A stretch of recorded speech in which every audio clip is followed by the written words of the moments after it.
Well, it's the most hyped meeting since Eve met the snake. Donald Jr. and a baffling Russian convene for 20 minutes, and the media howls at the moon. Yet they never asked one simple question. Tell us, Greg. How did the Russian lawyer get into the United States if wasn't her visa denied? And she arrived here under President Obama.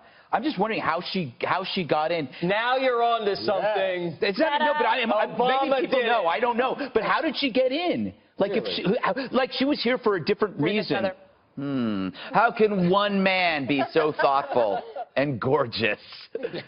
So now my question is finally answered. According to an explosive piece in The Hill, the Russian lawyer entered the country without a visa because the Obama Justice Department cleared her. It was something about extraordinary circumstances just before she suckered Donald Jr. into that weird meeting.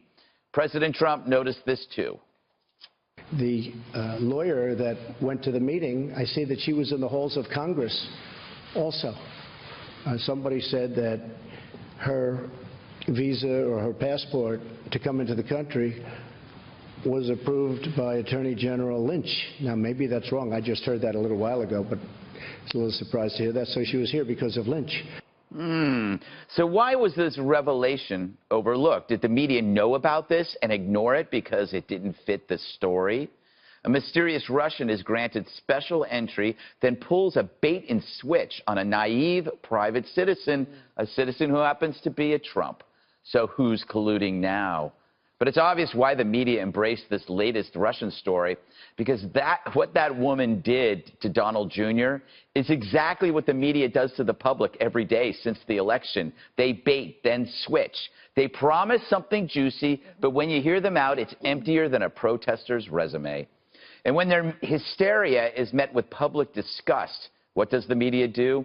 Rather than admit to their compulsive overselling, they blame those who question them. Suddenly, it's your fault for being skeptical. It's your fault when their mania trumps fact. It's your fault for their addiction to relitigating the past. They say when you're a hammer, everything becomes a nail. When you're a bitter hack, everything becomes collusion, except actual collusion. All right, this is to me a groundbreaking, earth-shattering revelation, Kimberly. Clearly, the Democrats colluded with the Russians.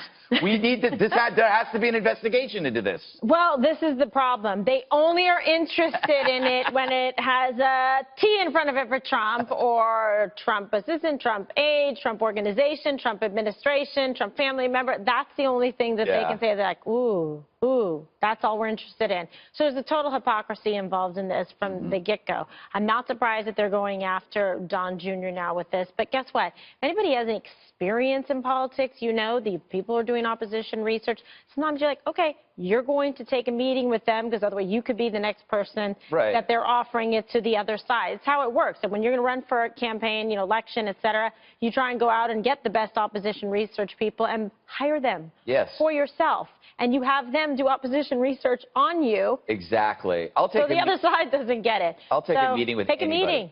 Somebody calls me up, I'm there, especially if they're buying lunch, Jesse. You know what? This woman pulled a bait and switch thanks to President Obama. Is President Obama guilty of treason? I'm not going to pull a Tim Kaine and say yes.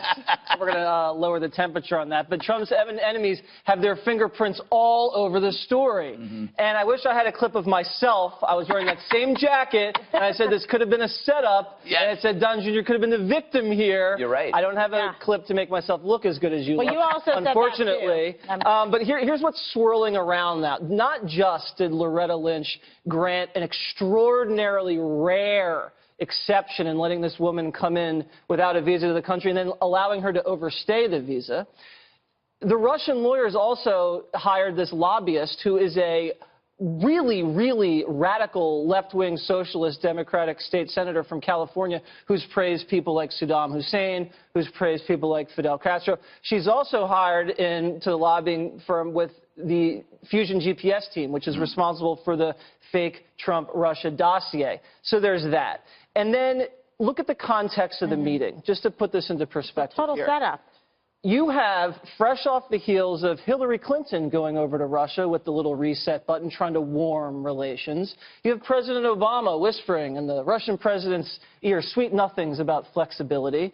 You have the Olympics just over in Russia. You have Vladimir Putin saving President Obama's hide with the chemical weapon red line deal in Syria. So this isn't the context where there's this Russian hysteria. So you have not a seasoned political operative, Donald Trump Jr., go in, gets duped into a meeting about something totally different, and he gets set up potentially. But you're saying, to your point, if in the middle of the Lewinsky scandal, you had a Russian lawyer come to the Clinton campaign and say, you know what, we got some dirt on Monica, let's have a meeting. You don't think James Carville would be at that meeting with his little bald head saying, what you got, what you got? Come on. I think if you had someone from the Miss USA pageant going to the Clinton campaign saying, hey, we have a bunch of stuff on Trump, better analogy. I think they would end up doing that as well. So the timeline of this is so interesting, and I already had 10,000 questions about this, but the Russian delegation, which was organized by the Obama State Department, they went to the RNC and the DNC. This meeting happened right before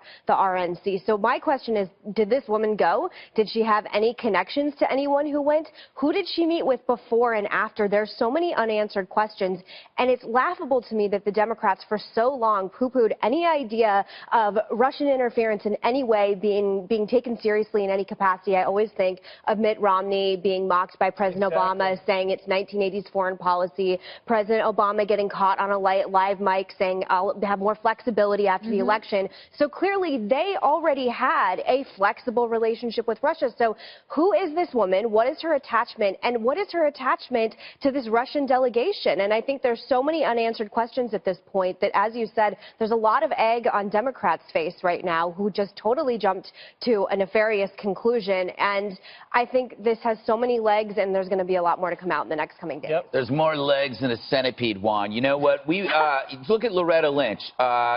Look at the tarmac controversy, telling James Comey to change the language from investigation to matters. And now we have this. Should she be investigated? Could she be guilty of treason? Could President Obama and Loretta Lynch end up in jail? Wow. I tell you, you know, it's so interesting to me. It sounds like say jail. Yeah, I mean, because it's so interesting. I'm to just listen using to this, the left-wing when rhetoric. in fact, there's actual news going on in the country today. I mean, we just had a report coming from Mike Isikoff that said, oh, you know what? The president's lawyers knew about this train of emails 3 weeks ago, but they didn't mention it. They didn't volunteer it. Huh. I wonder how that feeds into Robert Mueller's investigation and potential charges of obstruction.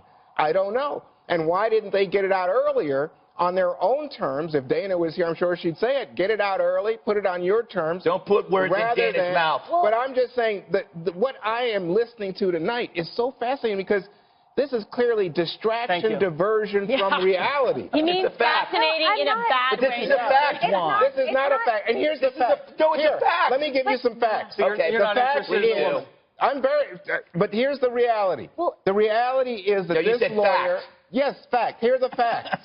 The facts are that this woman had her visa rejected by the Obama Justice Department, Loretta Lynch. Right. Then there was a special request made because she was the lawyer for a man who had been buying property in New York, apparently to launder money, and she was his lawyer.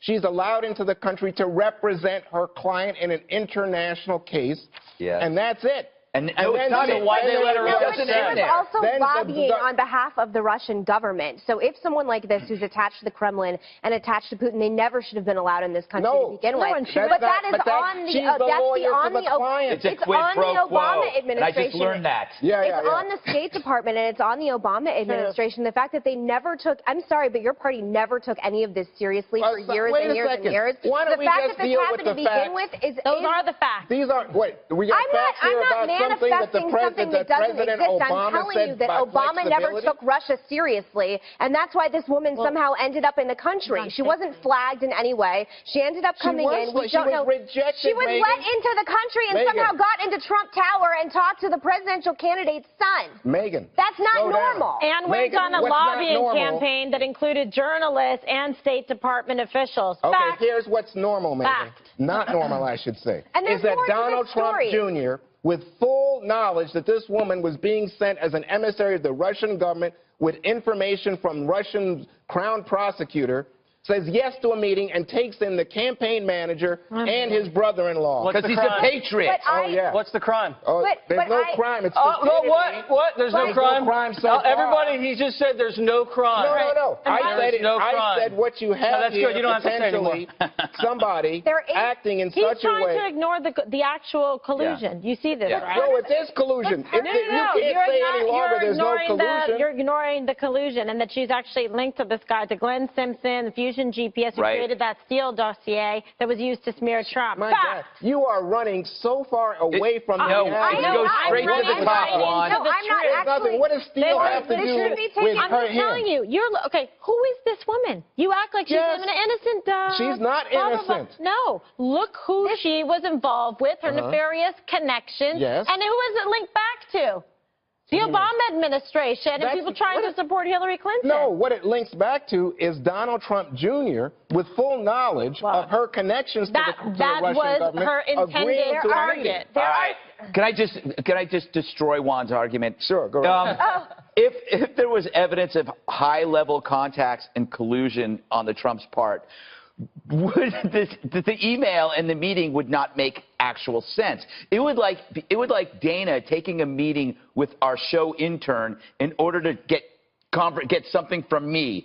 If you have high-level contacts already, you don't sit there and meet with this person that you don't know. No. It's such a joke. He took the meeting because he was curious. It's not evidence of any if there was high-level collusion, he wouldn't need to take the meeting. Wait a second. This man is cooperating by agreeing to have a meeting to get negative information about Hillary Clinton. If that's all you got, Juan, I'd say keep fishing. Well, that's all we know at the moment. Well, it took you long enough to find collusion. We are going to get to Don Jr., I think you guys need to back off of this statement that there's no evidence of collusion, because now it's evident. Conversation's not a collusion. But it's not. It's so we will get obvious. to Don Jr. We're talking about this woman, and there are major questions. How did she get here? What was she doing? And who did she talk to after she left Don Jr.? She should never have been in the country to begin with, and that's what we're speaking about in this block. And we're going to get to Don Jr. in the next one. They're very good. Thank you for that. Dropping All right. the mic, McCain. Okay.